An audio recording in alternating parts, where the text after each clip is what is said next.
What's going on, y'all, and welcome back to another Epic 7 video. Today is a big week. We have 2 new characters dropping, and let's go ahead and give our first impressions and review. I want to talk so much about both of them with y'all. Took a quick glimpse, but it is overall still, the first impression that I'm going to try to share, and we're going to watch both Twisted Eidolon Kayron as well as Benny Maru.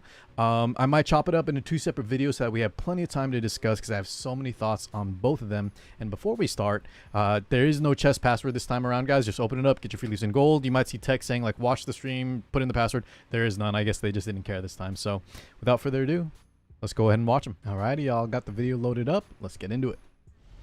Twisted Eidolon Kayron shall meet an equal end at my Alright, he feet. sounds awesome. Sounds really cool. Such ignorance. That claw. Oh my god, turns a tornado. Brings the target up into the sky. Enduring Love it. desire. I love all of it. The aesthetic, Eluding even the color intelligence palette. He's of got the 2 different Central colored Divisions eyes. Network. Twisted Eidolon Kayron is a being that has no I think I saw some people commenting that his design's not their favorite. I like it a lot, and I typically don't care for these the male characters, but I think he looks awesome. I'm not a big fan of the green. I get it. I think there's a few other units in this world. This is the Last Rider Corral Closer Charles world with Operator Cigarette. I think I saw this pop up, but yeah, I guess the neon thing, but to me that's the only part I don't like. record. Everything else he and looks leaves no awesome. I love it. traces. He awoke in the unregulated area. Actually, it looks pretty good there on the No memory sprite. of The his green's not past, too bad. except for his name. While wandering the city streets in pursuit of an enigmatic goal, he meets Friedrich, the leader of Terra Nor's got a little rebellion lore group, background, guys. Homunculus. This Okay. leads him to the Shepherd of the Hollow and Ooh, gives him his purpose. Kayron's artifact. He regathers the remnants of Homunculus to scour the God, continent that for the animation is scattered so lost sick. technology, setting his sights on capturing Operator Cigarette, Friedrich's final creation. All right. That's the lore background. Let's break down his Twisted kit, guys. We'll pause here and take it at our own pace. So we have another imprint concentration character with crit chance is what I was trying to say, just like Benny Maru. So guys, it's another thing where we're gonna need crit chance. And for the record, guys, I think a lot of y'all, or at least me and some of y'all watching, might have seen his kit be leaked or data mined, so we kind of got an understanding of his overall design. I didn't watch the video though. I wanted to watch like the animations, the lore, all of that with you together here and give my full thoughts.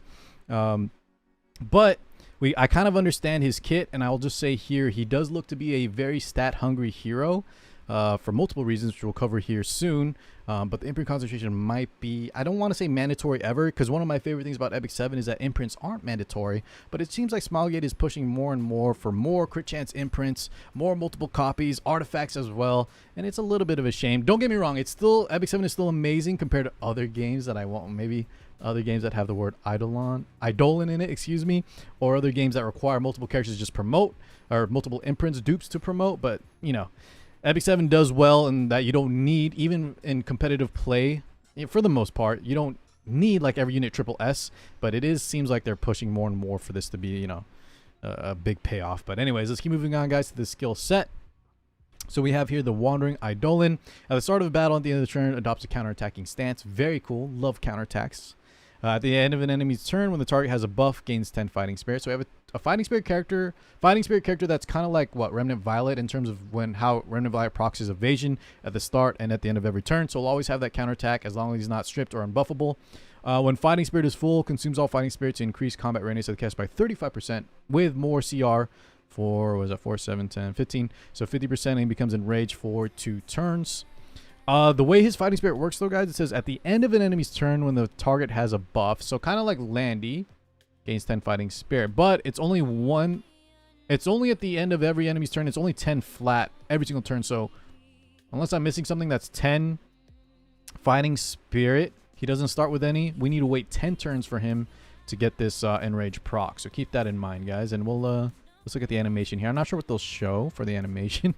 All fighting spirit to increase combat readiness of the caster by up to 50% and becomes enraged for 2. Oh, they're showing, okay, so he fully proc there and he procs the rage mechanic. So you can see it there, guys, 2 turn enraged for Kayron. All right, let's look at the skill 3. We have the Sword of Requiem. Man, I feel like the name should have been something with the claw, the arm, right? Arm guy. Look at that. Just the claw brings you into tornado into the sky. That looks so cool. But unleashes the power of the demonic sword. I guess that's why it's called Sword of Requiem. To attack all enemies, and a successful attack inflicts 2,000 additional fixed. Okay, so AoE, 2,000 fixed. When he's enraged, which we just talked about, how to get in enrage, we have to wait, the 10 turns to get 10 fighting spirit. Fixed damage increases to 10,000. AoE 10,000 is insane. And when the skill is available, cooldown, according to cooldown count, increases damage suffered by 30% when suffering critical hit. What that means, guys, is as long as you don't use the skill, he'll have that 30% damage reduction, which is very important as we're kind of piecing together Smilegate's design on him. He's a counterattack thief, and thieves aren't known for their bulk, so having this extra 30% damage reduction is great.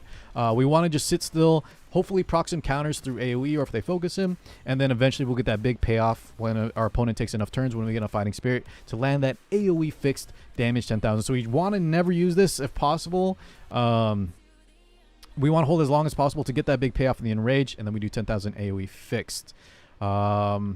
This is very similar to, like, sorry guys, that's my other video rendering if you heard that little noise. This is very similar to Desert Jewel Bazaar's skill 3. I think it almost works exactly the same. I'll double check after, but it also has a damage decrease as long as the skill is available kind of mechanic. I think there's a few units out there like that. So very, very cool. That's the skill 3, guys. Let's watch the animation one more time just because I love it. So he does, according to cooldown count, decreases. he does hold out his arm. 30% Gauntlet goes up into the sky.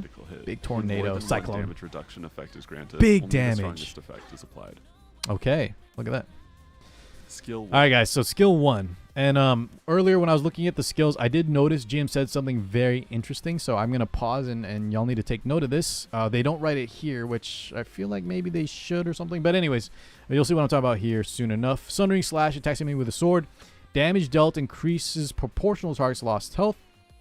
And when counterattacking, activates Flash Slash. So we're going to always be counterattacking if our game plan is working as intended. And Flash Slash is an AoE, just like Kayron, Red Kayron. Grants a Barrier as well, which is super nice. And then Barrier Strength increases proportional to the caster's max health, right? So we're going to want to build them bulky. Every time we Flash Slash or counter, we're going to get extra bulk. Or sorry, Barrier for bulk as well. And we have that 30% damage reduction on the skill 3. It's kind of piecing together.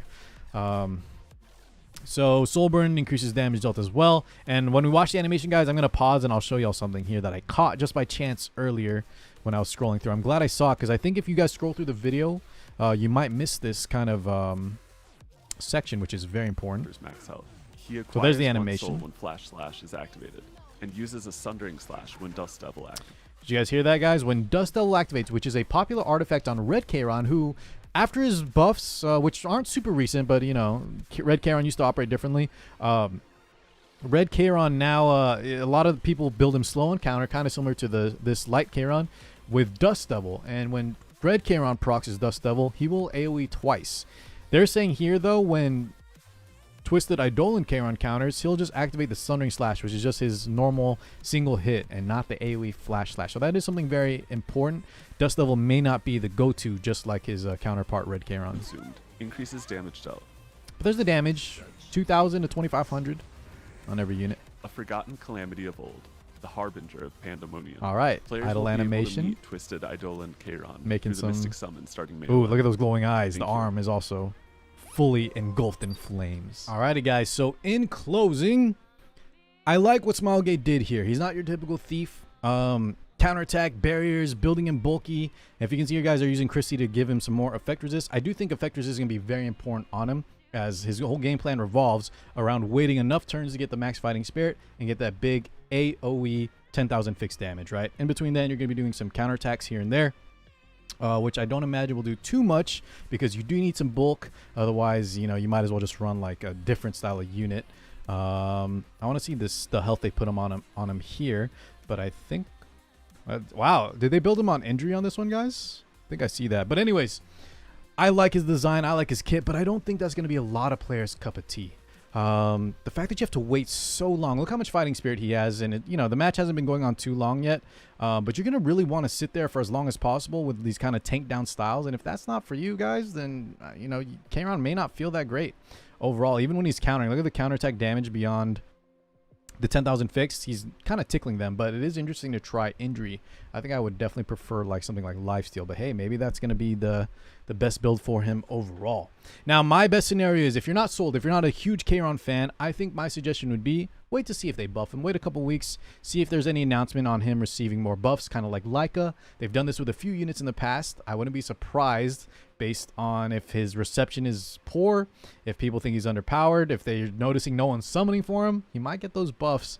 And I think right now he could use some love. The only thing I think he really needs is just accelerating, maybe a little bit faster on getting into that skill, the skill 3 payoff, or maybe some more additional like base effectors, so we don't have to rely on units like Christie. Or if you don't have, you know, gear with effectors, this guys, he might not be your kind of unit. But anyways, I will be pulling him day 1, so if you guys want to use me as a guinea pig, come stop by the live stream.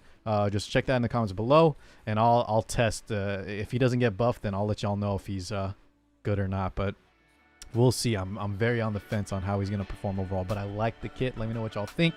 If you do decide to summon, good luck. Appreciate every single one of y'all. I'll catch you all in the next one. Peace out, guys.